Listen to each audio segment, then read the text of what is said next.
위대한 성인들의 글을 눈으로 보고 그분들의 귀한 가르침을 귀로 들으면 들이마시는 호흡 따라 새로운 생명의 기운이 우리를 변화시킵니다. 그러할 때에 짙은 안개 같은 막막함에 발이 묶인 우리의 내면은 마치 선물처럼 사랑과 온기로 가득 채워질 것입니다. 그런 사랑의 등불이 비추는 길을 따라 나란히 걷다 보면 우리도 언젠가 마음의 유토피아에 다가설 수 있겠죠.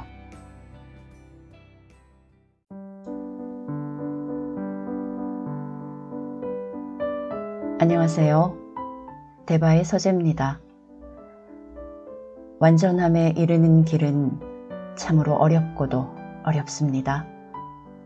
그렇기에 우리는 모두 완전한 깨달음에 이른 성인들을 지극히 존경하고 따르고 그리고 닮고 싶어하는 것이겠죠. 오늘은 부처님의 전생 이야기를 소개하겠습니다. 부처님 전생 이야기를 엮은 책을 본생담이라고 합니다. 여기에는 붓다가 되기 전에 보살의 몸으로 살면서 중생을 위해 쌓은 지극한 희생과 봉사의 공덕, 그리고 진리를 향한 불굴의 정진에 관한 547가지의 이야기가 기록되어 있습니다. 그 안에서 부처님은 전생의 사슴의 왕이었다가 코끼리의 왕이 되기도 하고 또 원숭이들의 왕이 되기도 하면서 보살행을 실천합니다.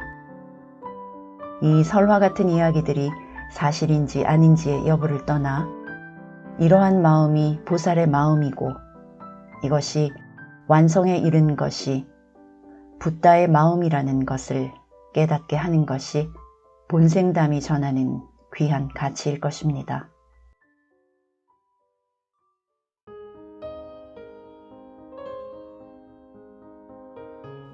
그런데 세월의 무수한 수레바퀴가 도는 동안 세상에 출현하신 부처님은 단 25분 뿐입니다.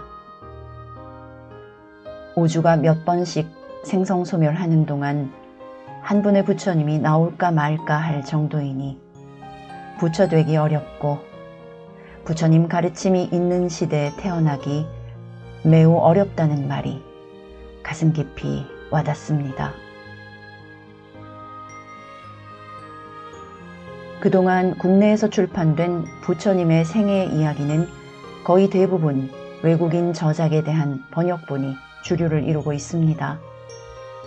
조계종 출판사에서 출간한 부처님의 생애는 빨리어와 산스크리트어 그리고 한문으로 된 경전과 함께 인도 고대사까지 참조해서 편찬된 조계종 종단본입니다. 평이하고 부드러운 문체 덕에 누구나 쉽고 편안한 마음으로 마치 한 편의 영화를 보듯 부처님의 생애를 접할 수 있습니다. 부처님 당시의 일들이 섬세하고 품위 있는 문장에 실려 때로는 짙은 감동으로 때로는 지극한 슬픔과 숙연함으로 다가옵니다.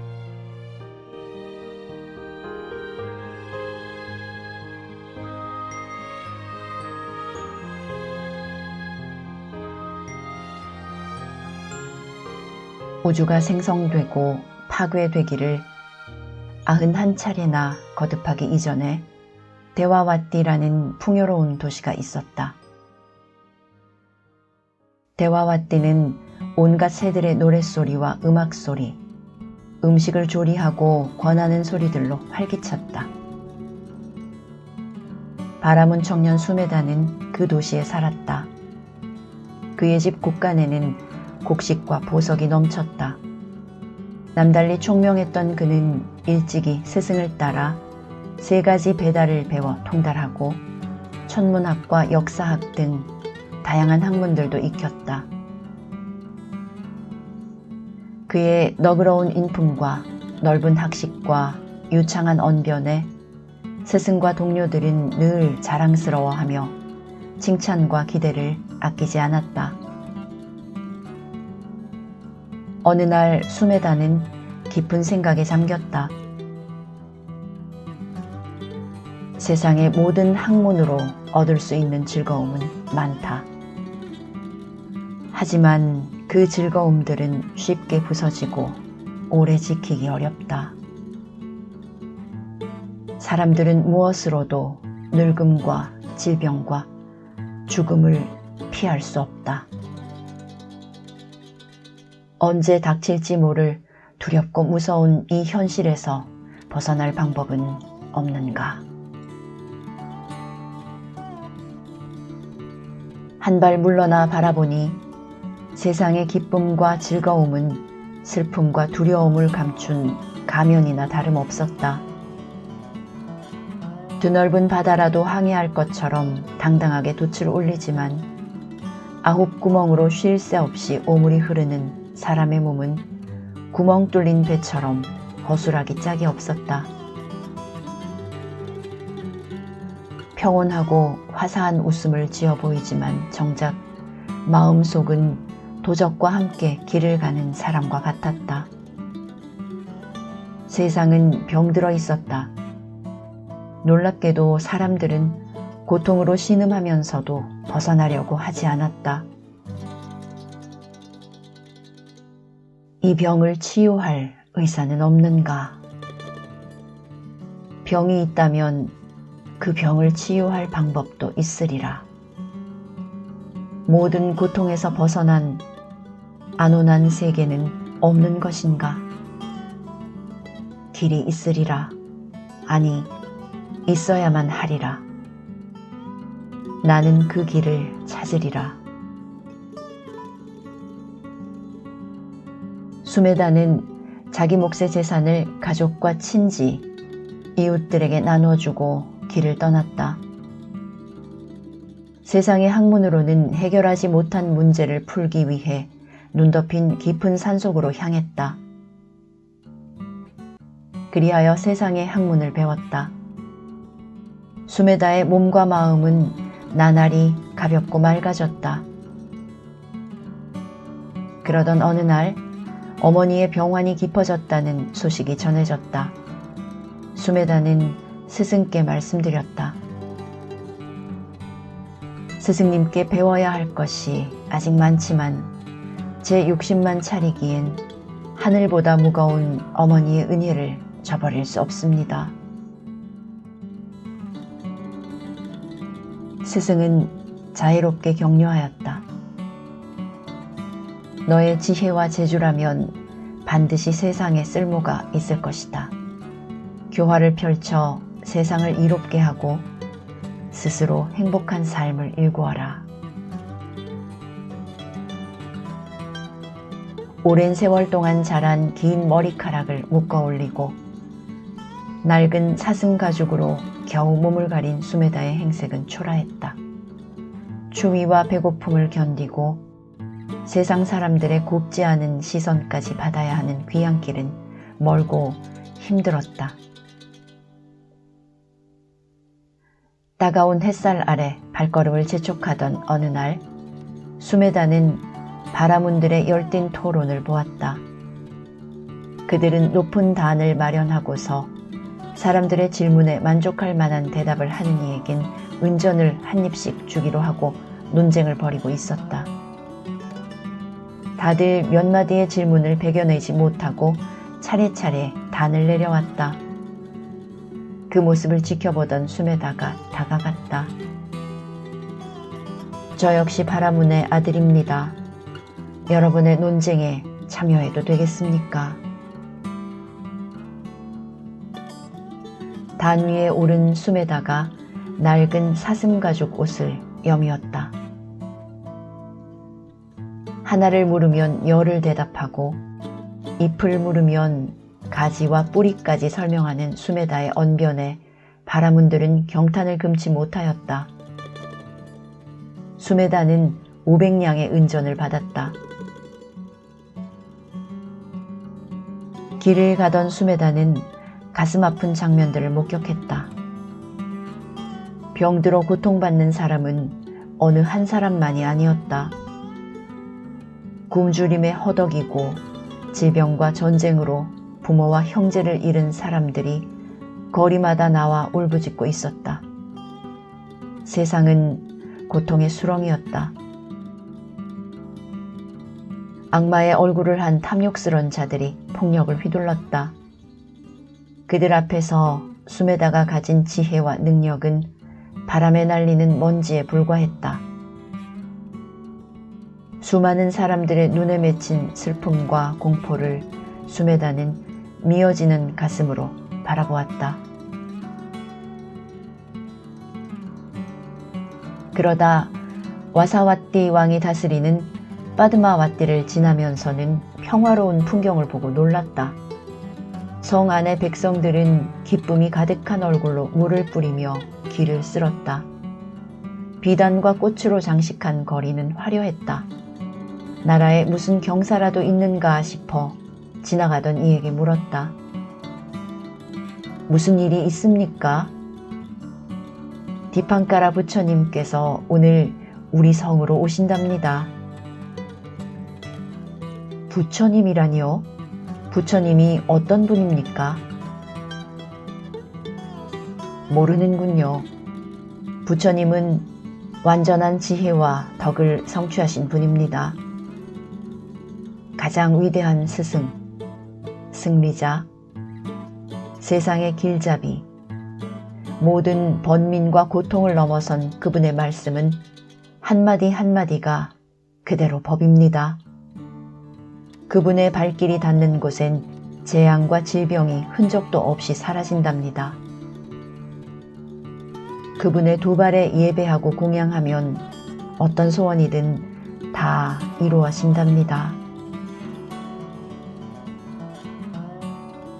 무슨 소원이든 이룬다는 말에 수메다의 얼굴이 환히 빛났다. 부처님에게는 무엇을 공양해야 합니까? 오직 꽃과 향만 공양할 수 있습니다. 다른 것은 받지 않으십니다. 우아한 빛깔과 향기로운 꽃을 찾아 성안을 누볐지만 이미 사람들이 남김없이 가져간 뒤였다. 수메다는 한 송이의 꽃도 구할 수 없었다. 애타는 마음으로 거리를 헤매던 수메다는 푸른 연꽃이 꽂힌 화병을 들고 가는 한 여인을 보았다. 보기 드문 저 푸른 연꽃을 부처님께 올릴 수 있다면 얼마나 좋을까? 여인이여, 연꽃을 제게 파십시오. 은전 100냥을 드리겠습니다. 그 꽃을 부처님께 올릴 수 있게 해주십시오. 이 꽃은 왕께 드릴 꽃입니다. 팔 물건이 아닙니다. 여인이여, 제가 가진 은전 500냥을 모두 드리겠습니다. 그 꽃을 저에게 파십시오. 수메다는 여인에게 2번, 3번 간절히 청하였다. 좋습니다. 꽃을 드리겠습니다. 하지만 조건이 있습니다. 무엇이든 말씀하세요. 그대의 뜻대로 하리다. 저도 부처님을 뵙고 싶지만 그럴 수 없습니다. 제 이름은 곱비입니다. 연꽃 7송이 가운데 2송이를 제 이름으로 부처님께 올리고 저의 소원을 빌어주십시오. 그대의 소원을 말해보십시오. 초라한 사슴 가죽을 걸쳤지만 당신의 눈동자는 빛나고 목소리는 또렷합니다. 연꽃을 위해 500냥의 은전을 아끼지 않는 당신은 분명 보통뿐이 아닙니다. 다음 생에는 제가 당신의 아내가 되게 해주십시오. 마침내 디팡까라 부처님께서 성에 도착하셨다. 국왕을 비롯한 모든 백성들이 길을 가득 메우고 향을 사르며 연꽃을 던졌다. 부처님의 발걸음이 가까워졌을 때 인파에 떠밀리던 수메다도 5송이의 연꽃을 던졌다. 저도 당신처럼 부처님이 되게 하소서. 혼자만의 평안은 바라지 않습니다. 눈길과 발길이 닿는 곳마다 고통과 공포가 사라져 모든 이들이 행복을 누리게 하소서. 하늘 위, 하늘 아래 모든 세계에서 중생을 건질 수 있는 지혜와 공덕을 갖추게 하소서. 수메다는 나머지 2송이의 연꽃을 마저 던지고는 2눈을 꼭 감았다. 곱비라는 여인이 세세생생 저의 아내가 되게 하소서. 일순간 정적이 감돌았다. 눈을 뜬 수메다는 자신을 향한 수많은 시선에 깜짝 놀랐다. 그가 던진 푸른 연꽃 5송이는 부처님의 머리 위에 일산처럼 펼쳐지고 2송이는 어깨에 드리워져 있었다. 걸음을 멈춘 디팡가라 부처님께서 부드러운 시선을 던지며 수메다에게 말씀하셨다. 놀라지 말라. 그대는 과거생에 많은 지혜와 복덕을 쌓은 사람이다.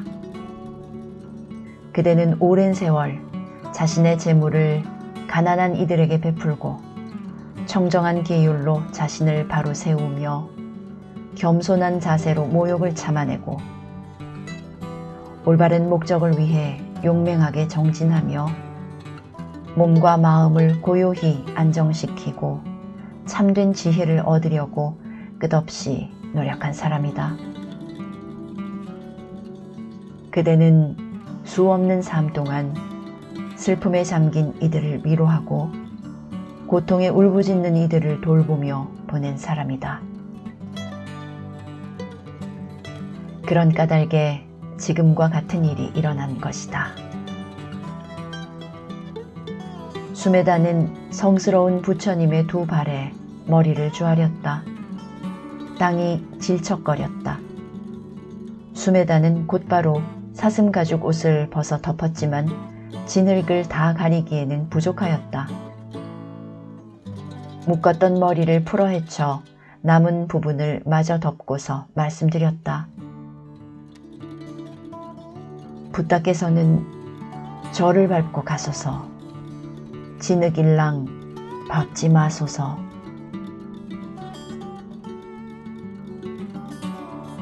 디팡가라 부처님께서 환한 미소를 지으며 말씀하셨다.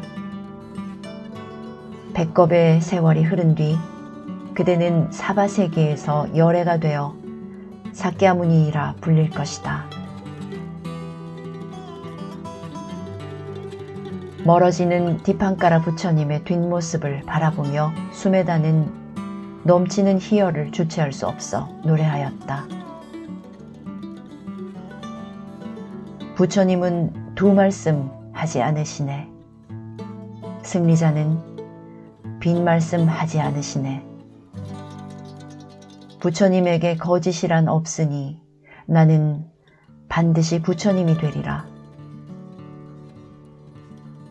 허공에 던져진 진흙덩이가 땅으로 떨어지듯 나는 반드시 부처님이 되리라. 짙은 어둠이 지나면 태양이 솟아오르듯 나는 반드시 부처님이 되리라. 깊은 잠에서 깨어난 사자가 포효하듯 나는 반드시 부처님이 되리라. 짊어진 무거운 짐을 벗어버리듯 나는 반드시 부처님이 되리라.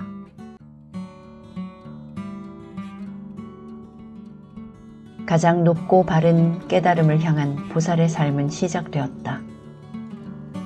드넓은 우주가 미세한 먼지가 되어 흔적도 없이 사라지고 다시 광대한 세계가 형성되기를 거듭하는 동안 6분의 부처님께서 세상에 출현하셨다. 보살은 열애들의 지혜와 자비의 빛을 따라 다양한 모습으로 존재했다. 때로는 9빛깔 털을 가진 사슴으로, 때로는 원숭이들의 왕으로 존재하기도 했다.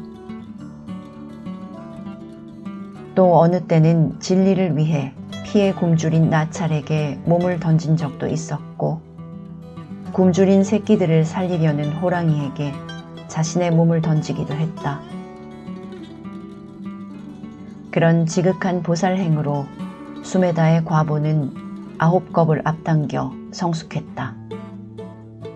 즉, 석가모니 부처님이 되기 위한 100겁의 세월에서 9겁이 단축되었다. 과거 7불 중에서 까사빠 부처님이 세상에 출현하셨을 때는 조띠빨라라는 이름으로 청정한 범행을 닦은 후에 다시 도솔천에 태어났다. 그 세계 사람들은 모두 사유순의 키에 아름답고 빛나는 외모를 가지고 있었다. 그들은 인간 세계의 400년이 하루낮 하루밤인 그곳에서 4000년의 수명을 누리며 평화롭게 살았다. 그들 중에서도 복덕이 수승한 자들만 사는 내원의 한가운데는 만이주가 밤을 낮처럼 밝히는 화려한 강당과 높은 사자좌가 마련되어 있었다. 보살 조띠빨라는 그곳에 앉아 4000년 동안 천인들을 교화하였다. 그러나 모든 이들의 존경을 받던 조띠빨라에게도 늙음이 찾아왔다. 천인들은 보살이 도솔천을 떠날 날이 멀지 않았음을 직감하고 울부짖었다. 존자여, 더 이상 자비로운 모습을 뵐 수 없고 지혜로운 말씀을 들을 수 없다면 저희는 어떡합니까? 슬퍼하지 마세요. 아무리 화려하고 아름다운 꽃도 지고 만답니다. 깊은 정과 사랑을 나눈 그대들과도 이젠 이별할 시간입니다. 무상한 삶과 죽음의 거센 물살 앞에서 손을 놓지 못하고 울부짖는 것은 애착과 어리석음 때문입니다. 그대들이 누리는 기쁨과 행복 역시 언젠간 그대들 손아귀에서 빠져나갈 것입니다. 그날이 왔을 때 비탄과 공포에 떨지 않으려면 부디 육신의 허망함과 마음의 애착을 잘 관찰하십시오.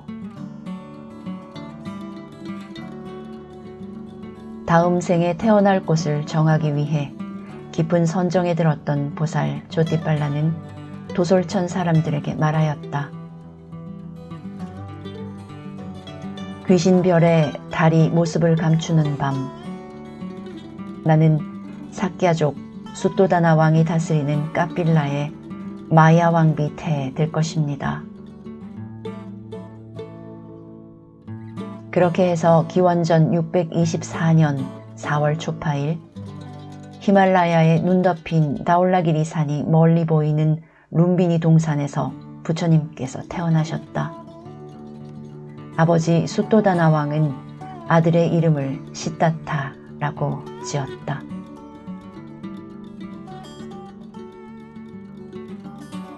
다음 영상에서 부처님의 생애 이야기 계속 이어가겠습니다.